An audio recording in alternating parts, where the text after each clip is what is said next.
네, 정치하는 청년 주간 여의돌 오늘은 정치권 철새에 관한 얘기 나누고 있습니다. 더불어민주당 정당발전위원회 장경태 위원, 바른정당 이준석 최고위원과 이야기를 하고 있습니다. 계속 앞서 하던 얘기 이어서 하겠습니다.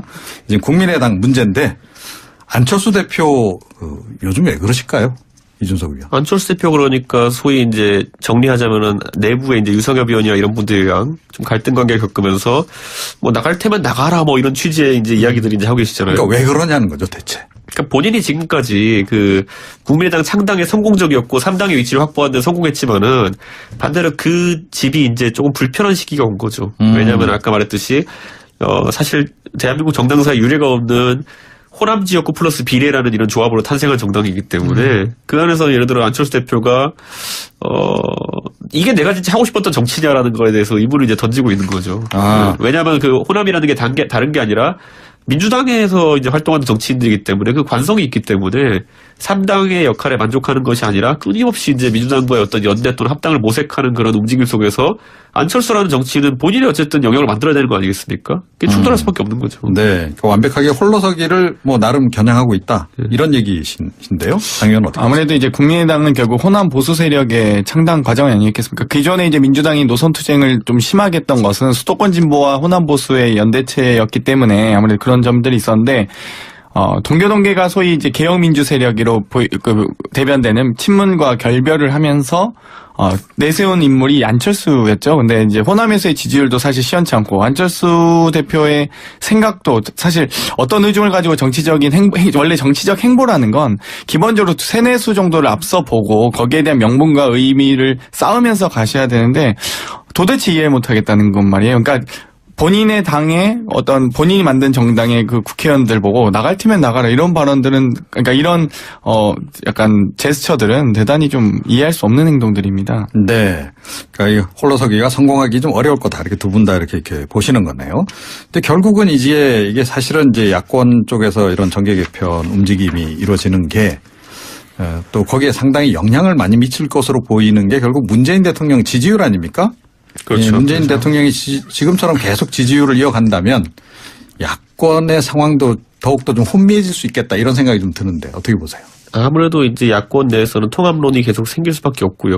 그런데 이제 반대로 그 통합론이라는 것이 국민의당 입장에서는 민주당 쪽으로 이제 통합론이 불거질 가능성이 있습니다. 그렇기 때문에 그 상황 속에서 안철수 대표 같은 경우에는 더 극렬하게 거기에 저항을 하겠죠. 최근에 보면 자유한국당과의 통합론이 있으니까 유승민 의원이 말이 세지는 것처럼 안철수 의원도 말이 더 세질 거, 안철수 대표도 말이 더 세질 것이고 그 과정 속에서 최근에 이제 유승민 의원이 말이 세지니까 또 통합파랑 더 이제 갈등을 겪었던 것처럼 안철수 대표도 결국에는 더 갈등을 겪을 가능성이 있습니다. 그래서 아마 그 부분에서 우리가 생각했던 것보다는 지선을 앞두고 이제 문재인 대통령이 공공지지를 갖고 가고 있기 때문에 더 빠르게 야권의 분화가 진행될 수 있다는 예측을 할 수 있을 것 같습니다. 네. 네. 한미 정상회담 이후에 문재인 대통령의 지지율 어떻게 될까 굉장히 궁금하잖아요.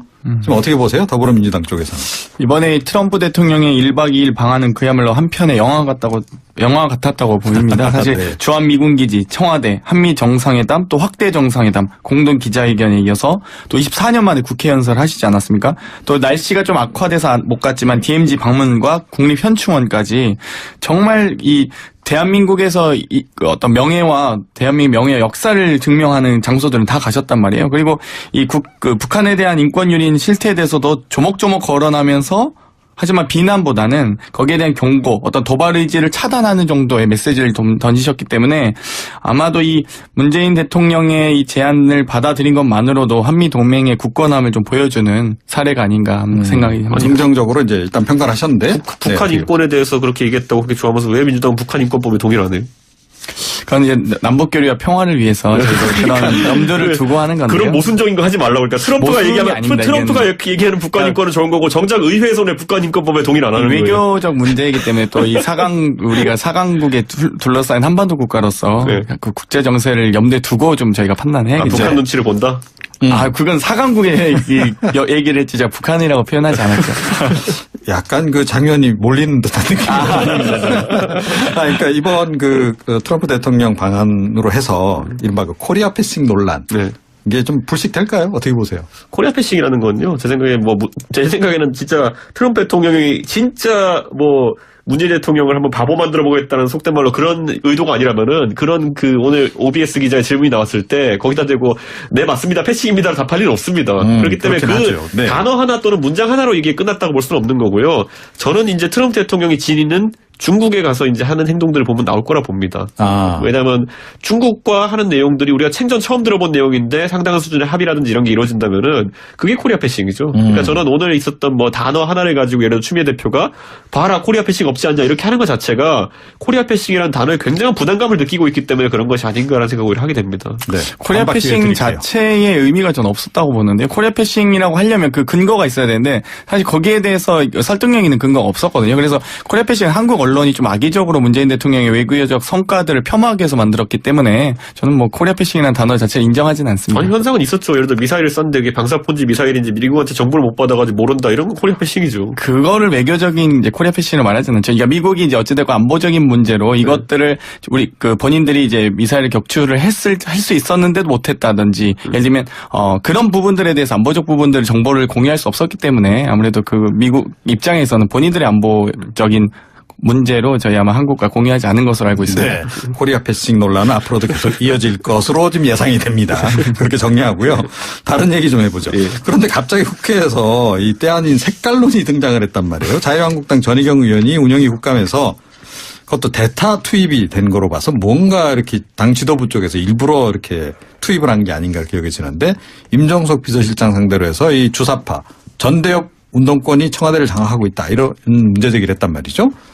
이거 왜 이랬다고 보십니까? 저는요, 이건 둘 다 이제 자유한국당 쪽이랑 임종석 실장 입장에서 서로 이제 자신의 최적화된 해법을 찾아간 거라 봅니다. 예를 들어 이제 자유한국당은 이념 공세를 펼치는데 이제 전희경 의원을 저격수로 투입한 거고요. 문제는 이제 임종석 실장이 할 수 있는 선택이 두 가지가 있었습니다. 예를 들어 여기서 임종석 실장이 저 과거에 주사파였습니다. 그런데 공부해보니까 아닌 것 같아서 이제는 아닙니다. 청와대에 있는 다른 사람도 그렇습니다. 그러면 오히려 전희경 의원이 머쓱해질 수 있는 부분이에요. 왜냐하면 제가 저희 당에서 가장 친한 의원 중 하나가 하태경 의원인데 하태경 의원이 저랑 얘기할 때 의원님한테 항상 의원님 주사파잖아요. 이렇게 얘기하면은 맞아. 그런데 나 주사파 해보니까 싫어가지고 이제 안 해. 이렇게 얘기하면 끝이거든. 어느 상황에서든지. 그러면 질문한 사람이 무한해지는 거거든요. 만약 그런 의도로 갖고 질문했다면은. 그런데 이번에 임종석 실장이 그렇게 했다면 본인은 그렇게 넘어갔을지 모르겠어요. 그런데 이번에 임종석 실장이 발끈하면서 약간 매너 문제로 몰아간 것은 제 생각에는 조국 수석이나 이런 다른 이제 운영에 출석해야 될 멤버들의 어쨌든 출석을 좀 저지하기 위함이 아니었다는 생각이 됩니다. 왜냐하면 본인이 이런 논란으로 테크니컬 파울의 세계를 몰아간 거거든요, 이거는. 그러니까 저는 우리 보면 헤드라인이 이게 될 줄 알았죠. 임종석 실장이 얼마나 정치적 감각이 뛰어난 분인데. 그렇기 때문에 사실 다른 운영위에서 이야기들을 전부 다 좀 막기 위해 가지고 본인이 고육지책을 쓰신 거다. 만약에 임종석 실장이 본인만 살려고 그랬으면 아까 그렇게 대답하고 넘어가면 되는 겁니다. 의원님. 안에 주사파 출신이고 전대협 출신들이 많이 있지만은 그건 과거 얘기입니다. 30년 전 얘기입니다. 이제 그런 분 없기 때문에 걱정 안 하셔도 됩니다. 이러고 넘어갔으면은 넘어가는 거거든요. 그런데 일각에서는 개인적인 어떤 그 정치적인 의도가 좀 있었지 않느냐. 네.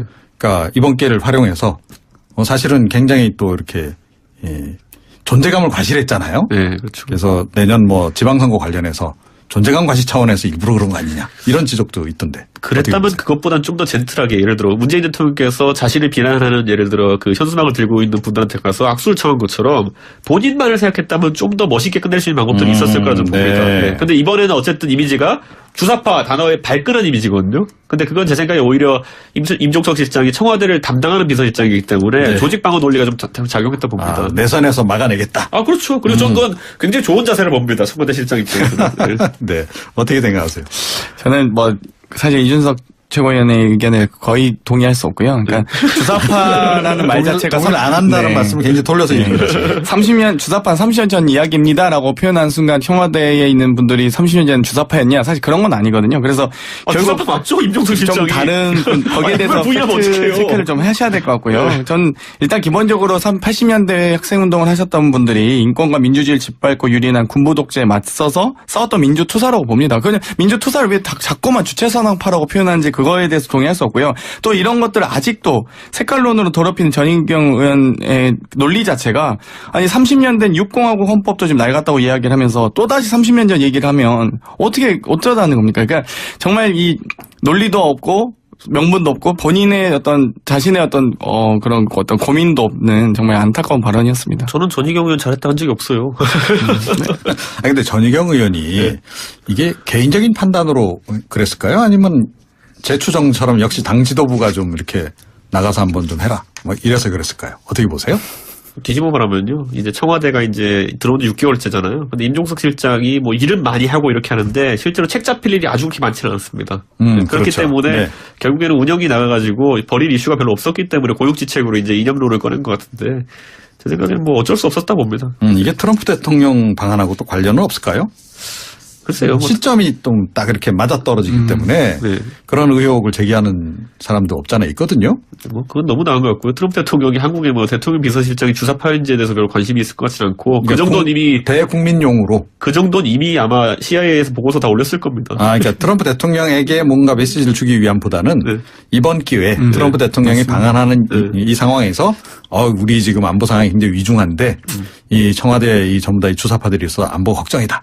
국민 사이에서의 안보감을 그러니까 불안감, 안보 불안감을 고조시키기 위함이 아니었느냐. 이런 이제 추정도 있단 말이죠. 어떻게 보세요? 제가 보기에도 아마 전희경 의원님은 딱 국내용, 그 국내 보수파를 위한 결집하기 위한 딱 메시지였다고 보고요. 결국 바른정당의 복당, 소위 바른정당 탈당파들의 입당을 그 계기로 결국 보수 지지층을 좀 결집하는 우리가 정통 보수당이다. 이걸 보여주는 메시지였다고 보고요. 네. 근데 안타까운 부분은 사실 유통기한 지난 음식을 팔면 누가 먹겠습니까? 보수층이 결집하지도 않고요. 이 발언에 대해서도 보수층 스스로도 지금 이제 더 이상 색깔론으로는 국민의 마음을 얻기 어렵다는 판단은 이미 지난 총선에서 증명되지 않았습니까? 아직도 저런 발언이 나오고 저런 전략을 사용한다는 것 자체가 아직도 자유한국당의 혁신은 참 갈 길이 멀구나 이렇게 느꼈습니다. 그럼에도 불구하고 오늘 뭐 여의도 이제 트럼프 대통령이 이제 국회 연설하기 위해서 이제 여의도 가지 않았습니까? 그때 이제 찬반 이제 시위 집회 막 이런 것들이 있었는데 찬반 그 규모가 트럼프 예스가 3, 트럼프 노가 1 정도였다. 역시 보수 재결집하고 하는데 약간 효과는 있었던 거 아니냐라는 이제 분석도 할 수 있을 것 같은데 여의도 오늘 보셨죠? 예, 오늘 저도 뭐 여의도에서 자주 그 모습을 충돌도 목격했는데요. 있었잖아요, 오늘. 네. 네. 그런데 뭐 사실 수가 많지는 않았습니다. 양측 다. 그래서 대부분 다 모든 국민들이 어찌되건 미국의 통수권자가 방한한 것에 대해서 어찌되건 좀 조용하고 경건하게 좀 넘어갔던 것 같습니다. 네. 어떻게 오늘 여의도 보셨어요 상황? 이준석 최고께서는? 저는 당사인데 뭐 다 둘러싸고 이제 전경들 엄청 많이 투입됐더라고 보니까요. 네, 그랬죠. 문재인 정부 들어가지고 차벽은 절대 세우지 않겠다라고 했는데 차벽도 이제 있었고, 네, 차벽이 폭력 시위를 유도한다라고 이제 문재인 대통령께서 말씀하셨는데 오늘 왜 세웠는지 잘 모르겠습니다. 뭐 차벽까지는 아니었던 것 같고 이 바리케이트를 치긴 했더라고요. 차벽과 바리케이트가 있었죠. 앞에 보면은 예를 들어 그런데 뭐 사실 뭐 그건 어쩔 수 없다 보는 게 원하면 국빈 방문 아니겠습니까? 그렇다면 상대 국가원수의 최대한의 어떤 의정과 예우 그리고 또 이 뭐 경비를 제공하는 거 맞기 때문에 뭐 그걸 말꼬리 잡기 할 생각은 없지만은 다만 이번에 생각했던 것보다 그 반 트럼프 시위하는 분들 시위가 격하진 않았습니다. 그렇기 때문에 우려와 다르게 뭐 큰 문제가 없었던 걸로 보서 다행이라 생각합니다. 네. 이 코리아 패싱 뭐 여전히 이제 이거 있다라고 사실은 이제 그 자유한국당 쪽에서는 보는 것 같고 또 이제 새로운 이슈도 제기했더라고요. 그러니까 이 무기 구매 관련해서 뭐 이면 합의가 있었던 거 아니냐. 뭐 이런 또 공세를 또 하고 있고 안보 공세는 앞으로도 계속 할 것으로 봐야 되겠죠. 그러니까 이게 참 웃긴 게 뭐냐면은 예전에 이제 F-35 전투기 도입한다고 그 로키드 마틴이랑 이제 사실 그 당시 새누리당이랑 결탁한 거 아니냐는 공세를 민주당이 굉장히 많이 했거든요. 네. 근데 이게 참 웃긴 게 미국의 전투기 회사 두 개밖에 없습니다. 실제로 그런 그렇죠. 게 보잉하고 네. 로키드 마틴 아닙니까? 이번에 뭐 사면 거기서 샀다는 얘기입니다. 또 이제 방산무기 샀으면은. 그런데 그럼 그때 했던 말 또 어떻게 주워 담을 겁니까? 이번에 만약 보잉에서 전투기 사면 또 보잉하고 뭐 결탁했다 할 것이고 로키드 마틴에서 사면 로키드 마틴이랑 결탁했다 할 것이고 실제로 노무현 정부 때는 보잉에서 샀거든요. 근데 이제 그다음에 이명박 박근혜 정부에서는 로키드 마틴에서 샀거든요. 한번 지켜봐야죠. 이제 그때 했던 비난들이 어떻게 또다시 돌아갈지를. 알겠습니다. 근데 보수층이 요즘 약간 결집하는 그런 경향성을 보이고 있긴 한 것 같아요. 아, 그렇죠. 제가 봤을 때는 이제 50대, 60대 이렇게 보통 보수층의 핵심을 이야기하는데 50대 중에서 이제 소위 말하는 자영업자층이라고 하는 분들 이런 분들 같은 경우에 상당히 지금 다가오는 최저임금 문제나 이런 것 때문에 두려움을 가지고 정부의 어떤 대책을 요구하고 있거든요. 그런데 그에 대해 가지고 딱히 이렇게 속된 말로 와닿는 이런 변화가 없기 때문에 굉장히 불안해하고 있는 건 사실입니다. 그래서 네. 대통령께서 뭐 외교 문제도 살피시고 이런 거 좋지만은 당장 우리 격언 있지 않습니까? 문제는 경제야라고 하는 것처럼 지금 민생 경제 좀 더 살피셔야 되는 것이 아닌가 하고 싶습니다.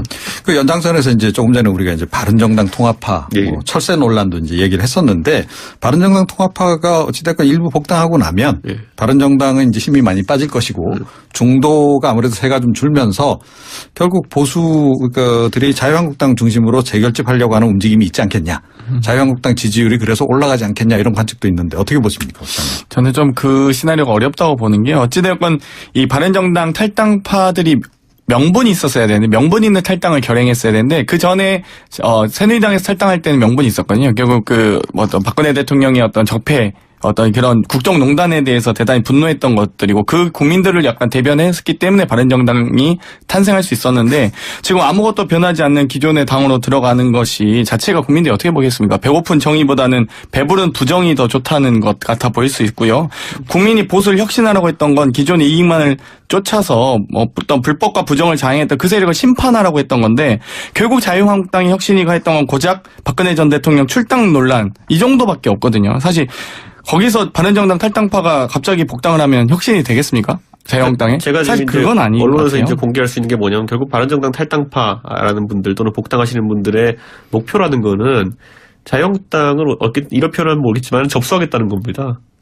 뭐 그런 의도도 있는 것 같긴 그렇죠. 해요. 그러니까 네. 왜냐하면 지금 친박계가 와야 되는 상황이기 때문에 오히려 그렇다면 그 대안 세력이 누가 될 거를 놓고 그래서 급하게 들어간 거죠. 왜냐하면 올해 12월에 이제 정우택 원내대표 다음에 원내대표를 새로 뽑을 텐데 지금 가장 유력하게 거론되는 후보가 김무성 대표 및 이제 홍준표 대표 측에서는 김성태 의원이 나올 것이다. 뭐 그런 얘기 돌더라고요. 그리고 친박계에서는 이제 홍문정 의원이 나설 것이다. 여기서 만약에 소위 말하는 비박계가 한번 또 지게 되면은 이거 진짜 황당한 상황이 나옵니다. 들어가가지고 이제 왜냐면 원구성을 앞둔 원내대표라는 거는 의원들 앞에 줄 세울 수 있습니다. 상임위 배정이나 아니면 상임위원장 배정 등을 통해 가지고 줄 세울 수 있기 때문에 만약에 이번에 지게 되면은 솔직히 비박계가 또 지게 되면은 그럼 또 친박 세상 되는 겁니다. 그렇기 때문에 숫자를 하나라도 지금 늘려야 되기 때문에 왜냐면 원내 경선이기 때문에 원내대표 선거는 그래가지고 9명이 급하게 돌아가가지고 숫자 채울 수밖에 없는 상황인 건데 그만큼 이제 12월 달에 있을 원내대표 경선을 한번 지켜봐야 됩니다. 네, 알겠습니다. 바른정당 국민의당하고 이 정책연대 예. 이거 하긴 하는 겁니까? 아니 뭐 정책연단도 좋고 선거연대도 좋은데 뭐 저희는 이제 뭐 정지될 분들 정리되고 했는데 국민의당은 이게 되는 겁니까라고 제가 이제 국민의당 분들 만나면 얘기를 하는데 네. 왜냐하면 이렇게 표현할 수 있는 게 뭐냐면은 지금 안철수 대표가 우선 노선을 분리하려고 하는 건 맞는 것 같은데 안철수 대표가 뭐 아까 말했던 것처럼 국민의당이 비례대표 플러스 호남계가 주축인 정당이기 때문에 안철수 대표가 아무리 뜻을 같이 하고 싶은 의원이 있어도 그분이 비례대표라면은 적극적인 행동을 하기 어렵습니다. 예를 들어 당을 나온다든지 아니면 다른 당에 같이 연대한다든지 그렇기 때문에 안철수 대표와 뜻을 같이 할 수 있는 지역구 의원이 몇 명이냐에 따라 가지고 그 원심력이라는 게 다르게 이제 무게감이 느껴질 수 있습니다. 그러니까 정책연대가 뭐 잘 안 될 수도 있겠다 이렇게 보시는 거네요. 왜냐하면 그때 유승민 의원이 원칙을 세운 것처럼 햇볕 정책에 대해서는 다소 전형적인 표현이라든지 이런 게 필요하다. 근데 대선 때 안철수 대표는 그걸 되게 잘했어요. 솔직히 말하면 뭐냐면 햇볕 정책에 대해 가지고 공과 과가 동시에 있다는 표현을 썼거든요. 근데 그 표현을 썼을 땐 조금 중간쪽으로 오는 것 같다가 다시 또 박지원 의원이나 이런 내부 반발로 인해 가지고 다시 또 이제 약간 주춤하는 모양새거든요. 네. 그러니까 저는 좀 더 가운데로 오기 위한 안철수 대표의 언행들이 있을 거라 보는데 그 전에 이게 지금 뭐 유승엽 의원이랑 지금 뭐 감정 다툼을 벌이고 있는 상황이니까 지금 그게 녹록지 않은 거죠. 알겠습니다. 자, 그런데 이 국민의당 쪽에서 저 호남계 의원들은 제가 보기에는 약간 좀 흔들리고 있는 것 같거든요. 네. 예. 더불어민주당 쪽으로 좀 되돌아가고 싶은 마음도 상당히 있는 것 같고 그런데 더불어민주당에서 꼭 환영하는 건 아니다. 이런 얘기도 있어요, 있기는. 네, 맞습니다. 어떻습니까? 아까 뭐 잠깐 어찌되었건 이제 복당을 하시려면 절차가 대단히 까다롭습니다. 당원 자격 심사위원회를 열어서 또 해당을 했던 것들이 없어야 되는데 사실 저희 입장에서는 작년 총선에서 분당을 하고 거기서 소위 이제 탈당을 하고 그러니까 창당을 해서 우리 당의 후보를 공격한 입장이기 때문에 명백한 해당행위고요. 사실 돌아오고 싶다고 돌아올 수 있는 곳이 아니기 때문에 아마 좀 어렵지 않을까 이렇게 예상합니다. 그러면 선별 복당을 할 수도 있다 이런 얘기인가요? 아마 그건 이제 고의 어떤 그 정무적 판단에 의해서 당 대표의 어떤 의중과 판단이 대단히 중요하게 작용할 것 같은데요. 근데 당 대표의 판단뿐만 아니라 당원들의 또 의견이 대단히 중요하거든요. 당의 해산과 합당은 또 당원들의 의견이 가장 중요하게 작용을 하는데 대다수의 당원들이 사실상의 선별 복당을 좀 원하지 않는 것으로 보여져서요. 아마 어렵지 않을까 이렇게 예상하고 있습니다. 장 의원은 어떠세요? 그래도 국민의당 쪽에도 좀 그러니까 탐나는 의원들도 없잖아 있을 것 같긴 한데. 인격적으로도 훌륭한 분들이 계시죠. 하지만 능력도 우수한 분들이 계시지만 하지만 이건 정치의 세계이기 때문에 어찌되었건 뭐 제가 뭐 개인적으로 흠모한다는 해서 그렇게 되는 건 아니고 결국 당원과 국민들의 의견을 받드는 것이 정치이기 때문에 저는 아마 복당은 어렵지 않을까 이렇게 예상하고 있습니다. 그렇게 보세요? 결국에는 어느 순간에 문재인 정부도 의석수가 필요한 시점이 올 겁니다. 그러면 또 지금 말한 모든 명분들 이제 걷어치우고 이제 또 다시 그 연대 작업에 나설 수 있기 때문에 지금은 배부른 소리 하고 있는 겁니다. 아, 그러니까 결국은 할 거다 이렇게 보시는 거예요? 결국은 작업에 들어갈 거로 보이고요. 우리가 과거에 생각해보면 신한국당도 예전에 보면은 150석 못 채웠었잖아요. 그랬죠. 130석 정도 갖고 있다가 YS가 정치해보려고 하니까 도저히 안 돼가지고 이제 무소속 다 영입하고 나서가지고 150석 넘긴 거 아니겠습니까? 근데 역사는 반복됩니다. 그때 YS도 지지율 90% 가고 이럴 때는 전혀 뭐 그런 거 필요 없다는 식으로 얘기했다가 나중에 지지율 떨어지니까 결국 필요해졌던 거거든요. 그러니까 저는 문재인 정부도 지금 너무 국민의당 쪽에 감정 세운 발언할 필요는 없다 봅니다. 네. 그러니까 지금 아직 예단할 때는 아니다. 예, 네. 알겠습니다. 역사는 반복되지만 네, 정치는 발전합니다. 뒤집어 놓고 그렇게 얘기하다가 예를 들어 이번에 또 중소기업 벤처부 장관 또 임명동의안 청이 안 되면 어떡할 거예요? 네. 아니, 더 뜨거워지고 있는데. 시간이 다 됐습니다. 네. 정치하는 청년 주간 여의돌 더불어민주당 정당발전위원회 장경태 의원, 바른정당 이준석 최고위원 두 분과 함께 했습니다. 두 분 감사합니다. 감사합니다. 감사합니다. 지금 어떻게 보세요? 더불어민주당 쪽에서는. 이번에 트럼프 대통령의 1박 2일 방한은 그야말로 한편의 영화 같았다고 보입니다. 사실 네. 주한미군기지, 청와대, 한미 정상회담, 또 확대 정상회담, 공동 기자회견에 이어서 또 24년 만에 국회 연설을 하시지 않았습니까? 또 날씨가 좀 악화돼서 못 갔지만 DMZ 방문과 국립현충원까지 정말 이 대한민국에서 그 어떤 명예와 대한민국 명예 역사를 증명하는 장소들은 다 가셨단 말이에요. 그리고 북한에 대한 인권유린 실태에 대해서도 조목조목 거론하면서 하지만 비난보다는 거기에 대한 경고, 어떤 도발 의지를 차단하는 정도의 메시지를 좀 던지셨기 때문에 아마도 이 문재인 대통령의 이 제안을 받아들인 것만으로도 한미 동맹의 굳건함을 좀 보여주는 사례가 아닌가 생각이 합니다. 긍정적으로 이제 일단 평가를 하셨는데. 북한 네, 인권에 대해서 그렇게 얘기했다고 그렇게 좋아하면서 왜 민주당은 북한 인권법에 동의를 안 해요? 그건 이제 남북교류와 평화를 위해서 저희도 그런 염두를 두고 하는 건데요. 그런 모순적인 거 하지 말라고. 그러니까 트럼프가 모순이 얘기하면 아닙니다, 트럼프가 얘기하는 북한 인권은 좋은 거고 정작 의회에서는 북한 인권법에 동의를 안 하는 거예요. 외교적 문제이기 때문에 또 이 우리가 사강국에 둘러싸인 한반도 국가로서 네. 그 국제 정세를 염두에 두고 좀 저희가 판단해야겠죠. 북한 눈치를 본다? 그건 사강국의 얘기를 했지 제가 북한이라고 표현하지 않았죠. 약간 그 장면이 몰리는 듯한 느낌이. 그러니까 이번 그 트럼프 대통령 방안으로 해서 이른바 그 코리아 패싱 논란. 네. 이게 좀 불식될까요? 어떻게 보세요? 코리아 패싱이라는 건요. 제 생각에는 진짜 트럼프 대통령이 진짜 문재인 대통령을 한번 바보 만들어 보겠다는 속된 말로 그런 의도가 아니라면은 그런 오늘 OBS 기자의 질문이 나왔을 때 저는요 이건 둘 다 이제 자유한국당 쪽이랑 임종석 실장 입장에서 서로 이제 자신의 최적화된 해법을 찾아간 거라 봅니다. 예를 들어 이제 자유한국당은 이념 공세를 펼치는데 이제 전희경 의원을 저격수로 투입한 거고요. 문제는 이제 임종석 실장이 할 수 있는 선택이 두 가지가 있었습니다. 예를 들어 여기서 임종석 실장이 저 과거에 주사파였습니다. 그런데 공부해보니까 아닌 것 같아서 이제는 아닙니다. 청와대에 있는 다른 사람도 그렇습니다. 그러면 오히려 전희경 의원이 머쓱해질 수 있는 부분이에요. 왜냐하면 제가 저희 당에서 가장 친한 의원 중 하나가 하태경 의원인데 하태경 의원이 저랑 얘기할 때 의원님한테 항상 의원님 주사파잖아요. 이렇게 얘기하면은 맞아. 그런데 나 주사파 해보니까 싫어가지고 이제 안 해. 이렇게 얘기하면 끝이거든. 어느 상황에서든지.